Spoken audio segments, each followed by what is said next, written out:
It is now possible, right? Yes. Who will read? One of you has to read. Ashwani, you have not read for a long time. Today you read if you have read. Yeah. Yes, Rangada, I can read. The first one I can read. Okay, go ahead. It is now possible to review in its larger lines this ignorance or this separative knowledge, laboring towards identical knowledge, which constitutes a human mentality, and in an obscurer form, all consciousness that has evolved below our level.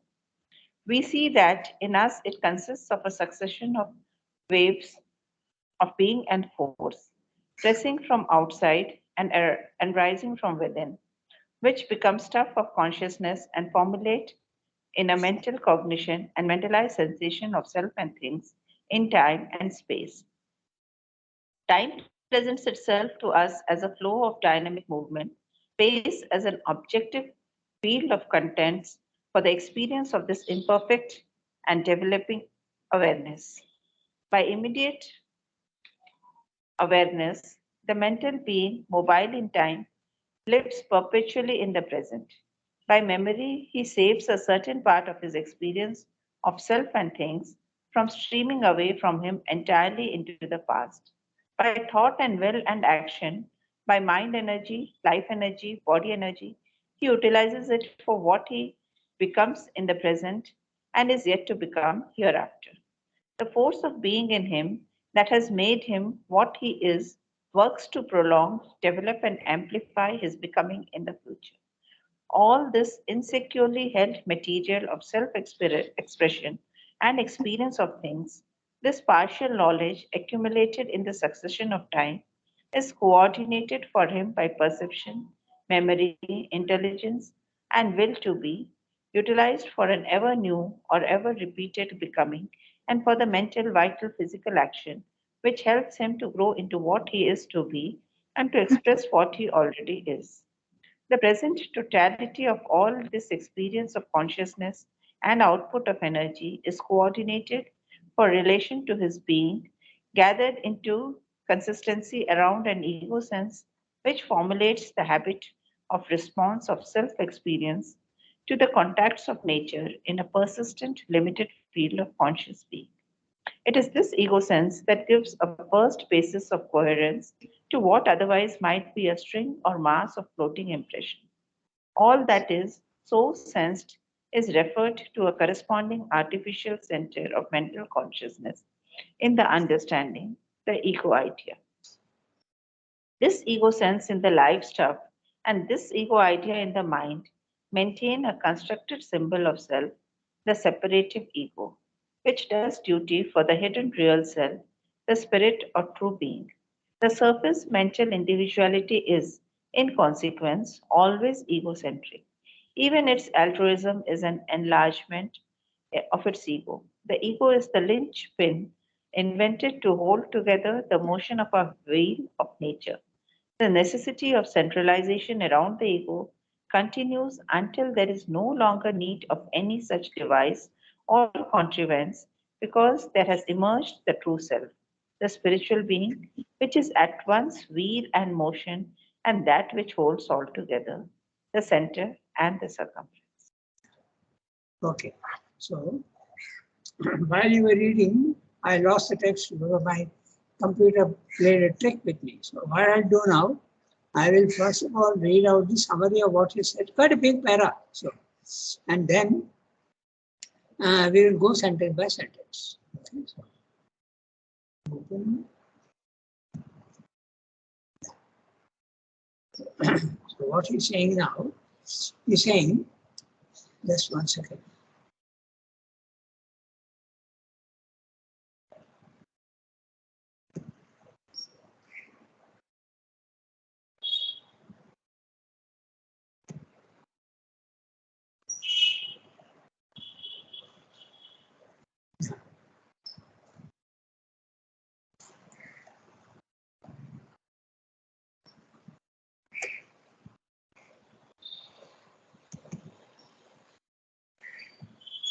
Yeah, about it. Okay. So he's saying, let us look at how this ignorance, knowledge of the divided many. Okay, that's my ignorance. You can divide as knowledge of the divided many. That also partial knowledge. He's struggling towards knowledge. Okay, knowledge, and what is the knowledge? Knowledge of the identical. Okay, so this ignorance in man is the mental. Just one second. This ignorance in man is the mental consciousness. Okay, mental consciousness is always ignorant. Although in the animal and the plant, it takes more obscure forms. So although the animal is in ignorance, but we can still say that human beings also are in ignorance, but ignorance as defined spiritually, not scientifically. Scientifically, we are not ignorant. We have got a lot of knowledge, even at the mental level. But spiritually, we are still in ignorance. Okay? So, what is this knowledge and ignorance? Okay, so now we have to, this is my comment. What is this knowledge and ignorance? Actually, it is nothing but waves, vibrations of substance. Okay, substance is being, and force, energy, which come into the individual being and also which go out from the individual being. Okay, so then this substance and force is the stuff of consciousness which becomes mental. Okay, just one second. Very slow. Okay. This substance and force is the stuff of consciousness which becomes mental cognition. Okay. And mentalized sensation, vital, in time and space. Normally, even my summary is not very easy to understand. Let's see. Normally, the mental individual lives in the present, okay, because the spiritual man doesn't live in the present, he lives in the past as well as in the future. Okay. Normally, the mental individual lives in the present. By memory, he saves some of his experiences from evanescence, and by thought, will, and action, man utilizes what he understands for the present and the future life. All his experience he coordinates by perception, memory, and intelligence for his future life. All this collection of information, organized and centralized by his ego, which is a creation of nature. All movements of body, life, and mind are ego-centered and ego-based. Even his altruism is ego-motivated. The necessity of ego persists so long as he has not found his true self. This self is the spiritual being which is everything at the same time. It is a wheel, it's the spokes and the circumference. This is the cosmic consciousness. That's what he said. Now, I don't know if it has helped because it's quite also abstract. So we'll go back to each sentence and see what he's saying. Okay? Quite a big pattern. Actually, he is not summarizing in different words what he said earlier. What exactly is ignorance and what is knowledge? So, he has spoken about the knowledge by the 4 types of knowledge. Remember, the first is separative indirect knowledge. That's our normal condition. Then it is separative but direct knowledge without gross senses.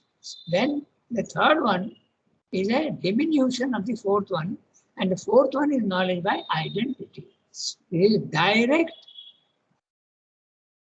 non-separated knowledge. You become what you want to know. These are the 4 levels of. So now he is summarizing whatever he has said in detail in the previous chapter. I am reading each sentence.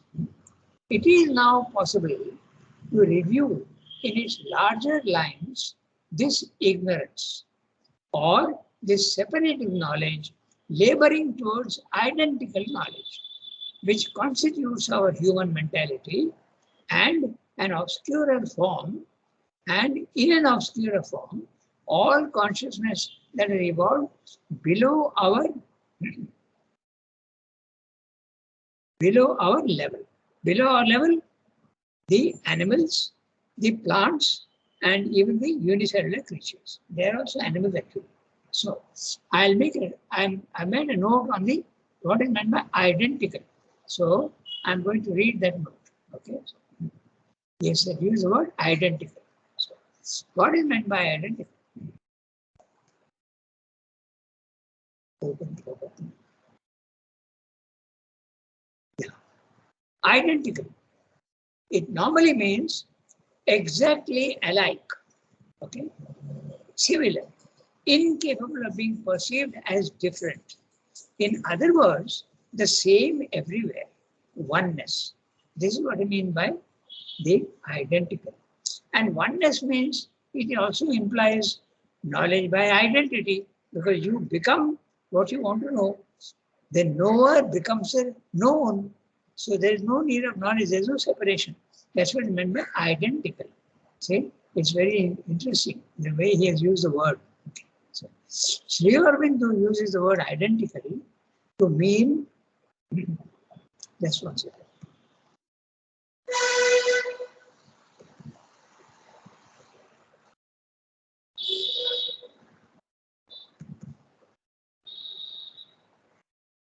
Yeah.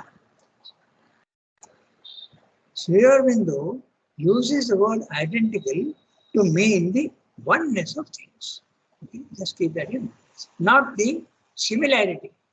So identical twins, when we say, okay, it means they're very, very similar. But similarity implies sameness and also oneness. So he is using it in that sense. Okay, not in the sense of similarity, but in the sense of oneness. So he's saying that we look at the phenomenon of ignorance. We see that in us means at human level, consists of a succession of waves of being and force. So note this, okay? Being and force, substance and force. He's not talking of consciousness yet, okay? He's talking of being and force, substance and force. So in other words, at the highest level, substance is static and force also is static. But as it keeps coming down, it goes into movement. But the movement is very, very slow in the beginning, okay? It's like a wave sea, which is absolutely static, but slowly the waves, the swells, okay? You can see the wave being born. You can see the swells coming. Okay? That's what I mean by waves. And when the waves come down into the lowest level of matter, the waves are absolutely full of movement. Okay? And the movement is also the height and the amplitude and the speed at which they are moving, they're all different, because the multiplicity is the principle in the physical world. Infinite multiplicity. So we see that in us, it consists of an in us, he's talking about in us, consists of a succession of waves of being and force, pressing from outside and rising from within. So, pressing from outside, the universal nature is sending thoughts into our head. It is also sending emotions into our vital, and also sending stuff, food stuff into our body. So the universe is interacting with us, but we are also interacting with the universe. This idea he gives on again and again. It's a very important idea, because it may seem very unimportant, but it's very important, because you are nothing but a part of the universe. The wave is part of the sea. That's why it's so important. It goes on repeating this. Okay? Pressing from outside and rising from within suggests that we are absolutely part of the universe, which become stuff of consciousness. So, being this substance and force which is entering into us takes on the stuff of consciousness and formulate in a mental cognition and mental sensation of self and things in time and space. So time and space, the lowest level, our level, okay, level 1. So what's he saying? Look carefully. Which becomes the stuff of consciousness. In the mind, it becomes consciousness. And formulate in a mental cognition and mentalized sensation. Mentalized sensation at the vital level, vital and physical level. Okay. But we understand all that through the mind. That's why mentalized sensation of self and things in time and space. Time presents itself to us as a flow of dynamic movement. That's what we, whenever you think of time, there's always a past, present, and future. So it's a flow. It's a flow of dynamic movement. Space is an objective field of contents or the experience of this imperfect and developing awareness. So space is the objective. Space is outside ourselves. Time is something subjective, but space is something outside ourselves. It's an objective field of contents. Many, many things are there in the, it contains many things, contents. For the experience of the imperfect and developing awareness. Imperfect and developing awareness at the animal level as well as the human level. Because he has told us mental cognition and also mentalized sensation, so including animals also. Okay, so by immediate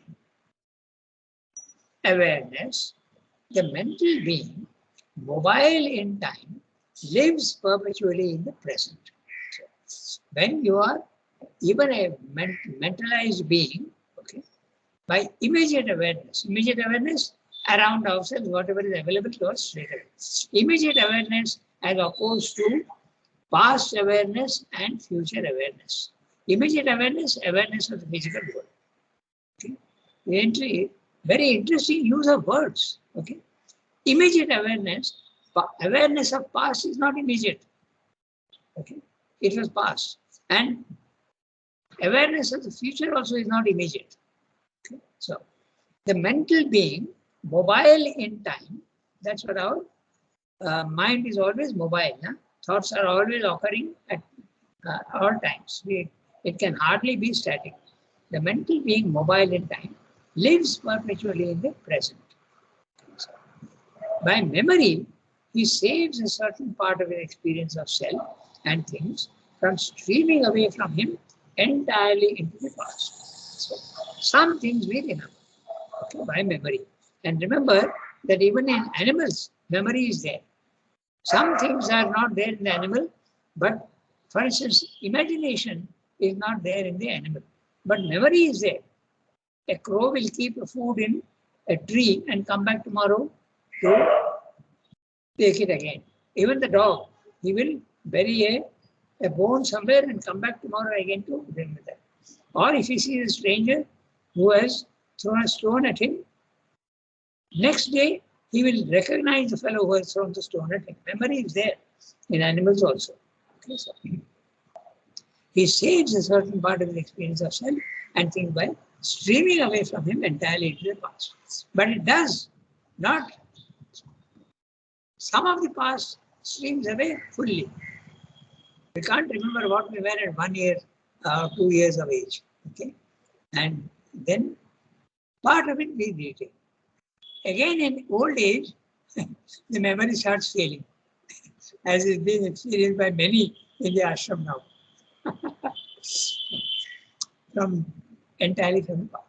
By thought and will and action, by mind energy, life energy, body energy, he utilizes it. It is what? The experience of self. He utilizes it for what he becomes in the present and is yet to become hereafter. Whatever knowledge he has of his, he uses his mind, life and body so that he can use it again in the future, for his future life, to become hereafter. The force of being in him that has made him what he is works to prolong, develop, amplify his becoming in the future. So in other words, what he's saying is that the past has made him what he is in the present, and the past and the present will make him what he will be in the future. That's what he's saying. There's a continuity of karma. That's what he's saying. In other words, to make it simple, karma is something continuous. The past, present, and future are all connected by the law of karma. And is yet to become here. The force of being in him that has made him what he is works to prolong, develop, and amplify. Each word is so important. Prolong. The past continues to exist as long as it can. It doesn't vanish. That's why habits are so difficult to get rid of. But develop also. It is also creating the possibilities of the future and amplify, not only develop, but also increase and make it wider. Our knowledge also goes on increasing. He is becoming in the future. All this insecurely held material of self-expression and experience of things, this partial knowledge accumulated in the succession of time, is coordinated for him by perception, memory, intelligence, and will to be utilized for an ever new or ever repeated becoming, and for the mental, vital, physical action which helps him to grow into what he is to be in the future and to express what he already is. So, man has got not only the mind, but there is also the powers of the mind, perception, memory, intelligence, and will. All these things are also there in the animal, but undeveloped. But for us, it's like much more developed than the animal being. Okay?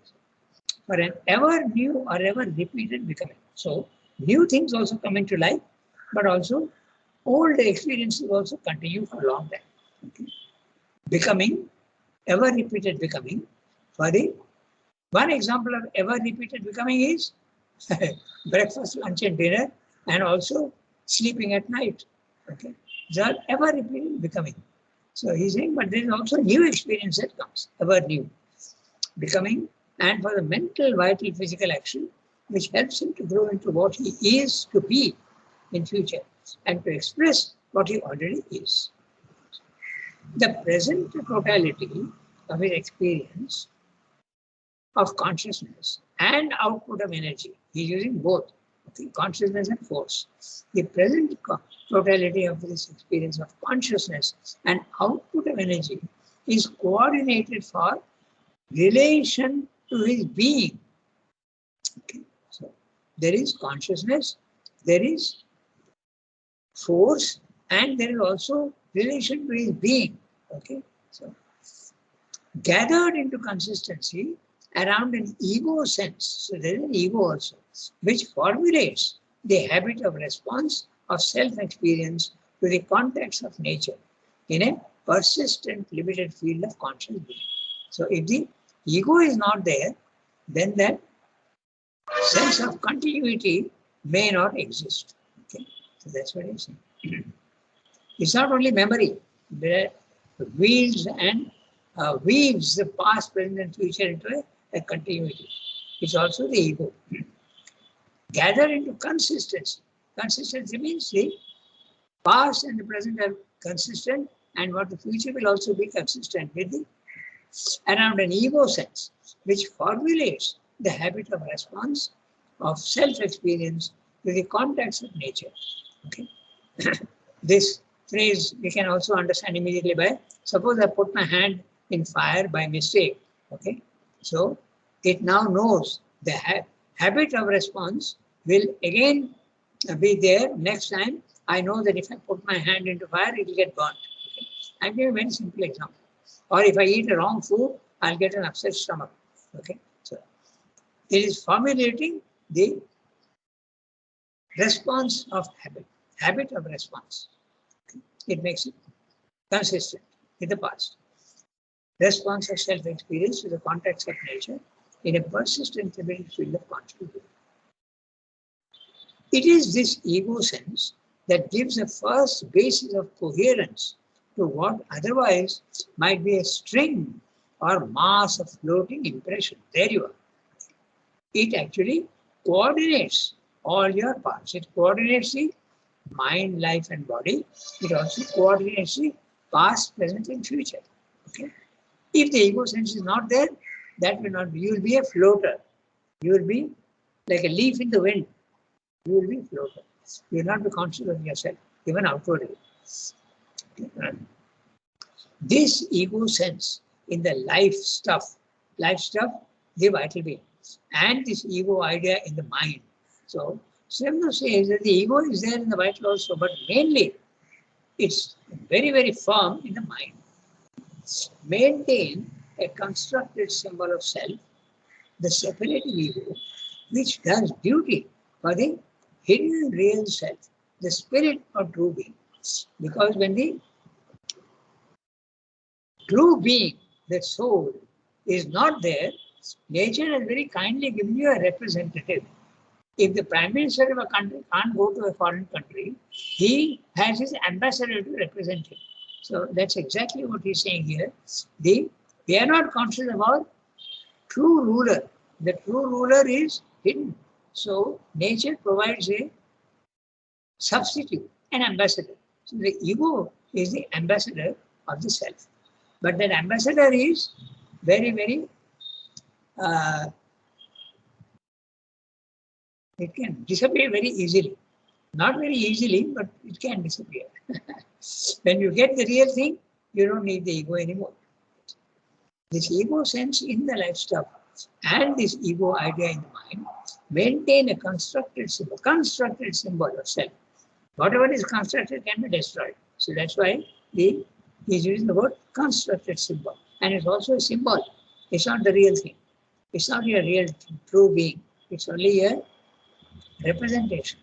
The separative ego, which does duty for the hidden real self. When the manager is absent, the assistant manager takes over. So exactly in the same way, which is doing duty for the hidden real self, the spirit of true being. Okay. The surface, so by the way, why is it the same spirit of true being? Because spirit, you can interpret in so many ways. It's very, very high and very, very indeterminate. But a man can identify himself with the spirit. Or if he is not identified with the spirit, that means at the highest level, his true being. His true being at a lower level is the psychic being or the self. Okay? That's why he's using both. The surface mental individuality is, in consequence, always egocentric. The surface mentality, not the inner mind. Huh? The inner mind is quite different. The surface mental individuality is, in consequence, always egocentric. Even its altruism, whatever you want, is an enlargement of its ego. I am doing good. I am helping people. The ego comes. This is an idea which goes on repeating in many, many places. Because altruism, philanthropy, charity, okay, all these things, humanitarianism, are considered to be the peak of spiritual behavior by many, many ignorant people. But that is hardly the real spiritual life. It is not. The surface mentality, in consequence, always egocentric. Even its altruism is an enlargement of its ego. The ego is a linchpin invented to hold together the motion of our wheel of nature. The linchpin is something that joins two movements. Okay? It's a pin that is put into two.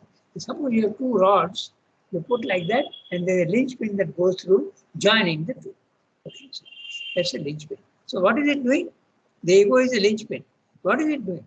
It is coordinating mind, life, and body. And also coordinating your past experiences with your present experiences, which will also ensure that it will go into the future. The necessity of centralization around the ego continues until we develop ourselves, until there is no longer need of any such device or contrivance, because the word contrivance is very interesting. To contrive something means to construct something. Okay? You contrive you get an idea and you make a machine. Okay? So it's a device or a contrivance, a machine, constructed machine, because there has emerged the true self. In other words, when your consciousness goes from level 1, where it's in ignorance, to level 2, and when does it do that? When it escapes from the body-mind life. The identification with body-mind life ceases, and you are in level 2, you don't need the ego anymore.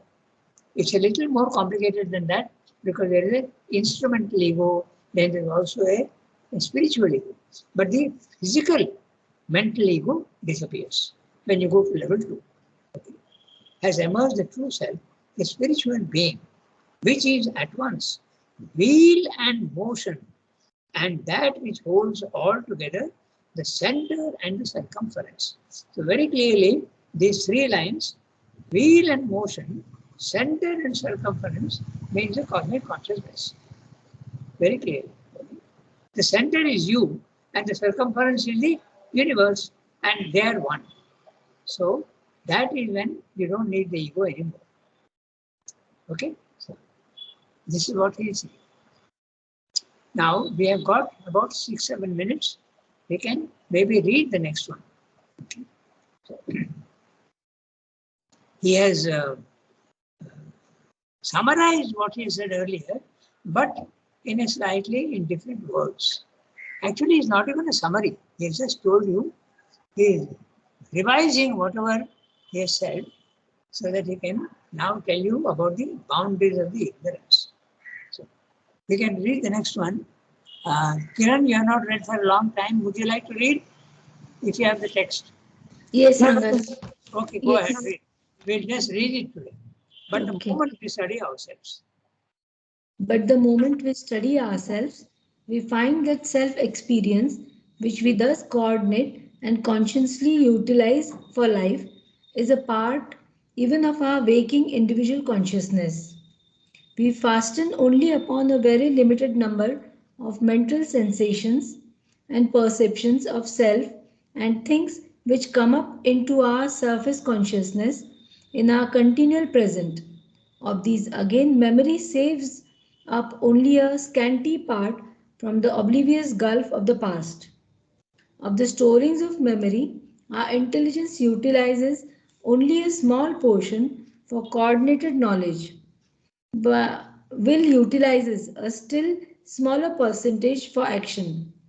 A narrow selection, a large rejection or reservation, a, a miserly spendthrift system of waste of material and unemployment of resources, and a scanty and disordered modicum of useful spending and utilizable balance seems to be the method of nature in our conscious becoming, even as it is in the field of the material universe.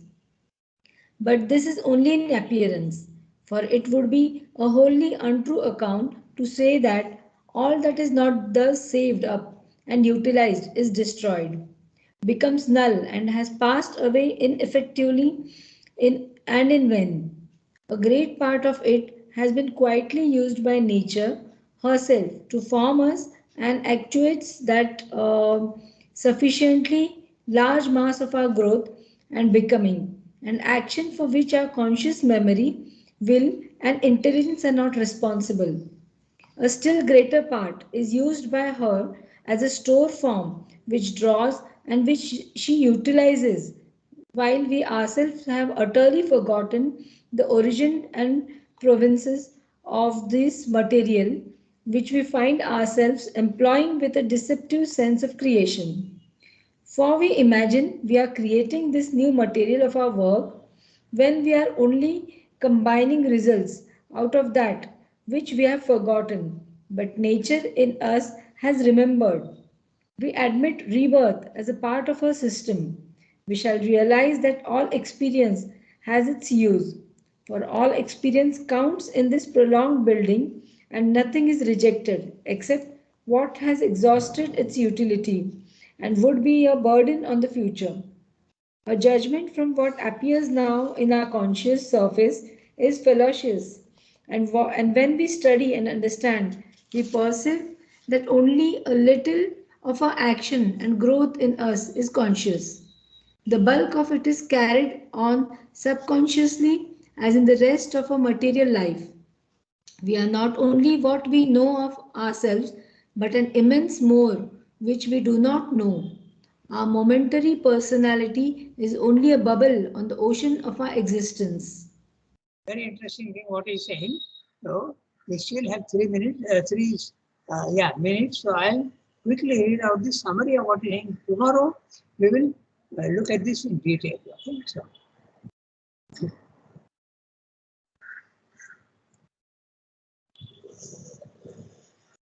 just 1 second. Yeah. So what he's saying here, when we study ourselves, we find that we are conscious of and utilize effectively in life, what we utilize is a very small fraction of what we really are and know. Okay, there is a huge amount.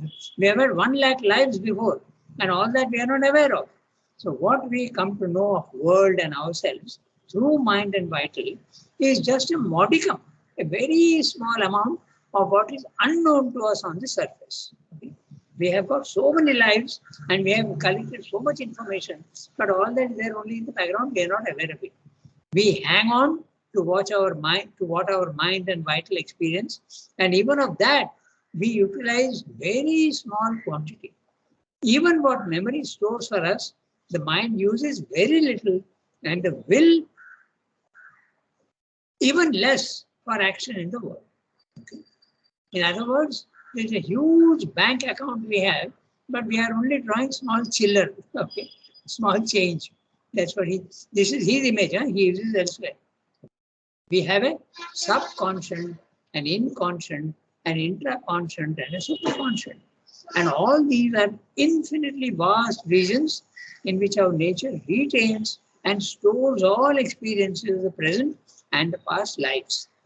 But this vast store is not wasted or underutilized. Our surface being is largely affected and even determined by these inner hidden parts, but we are quite unconscious of all this background activity. Our past lives experiences are stored for present and future growth. We are what we know on the surface, but also much more of that which we do not know on the surface. Our superficial nature of body, life, and mind is just a bubble of froth and foam on the infinite ocean of existence.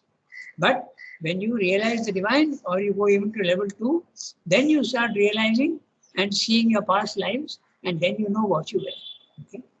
So there's one very simple example. In World War II, Sweden is going on finding errors in the Allied movement. She's saying, oh, they should not have gone into their infantry. They should have used the Air Force here. So things like that.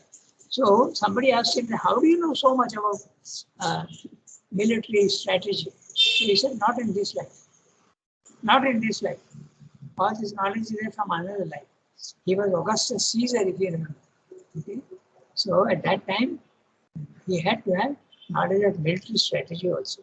So this is what Swami is saying. Tomorrow, we will look at this in detail. Okay? We will redo this one. 575 and this what we read just now. But the moment we study, we'll do this tomorrow. Snooki, Yes. make the necessary note. Yes. Thank you, Snooki. You're welcome. My pleasure. Jasmine, au revoir. Have Au revoir. a nice day. Au revoir, Thank you, Ananda. Ananda. Okay. Bye.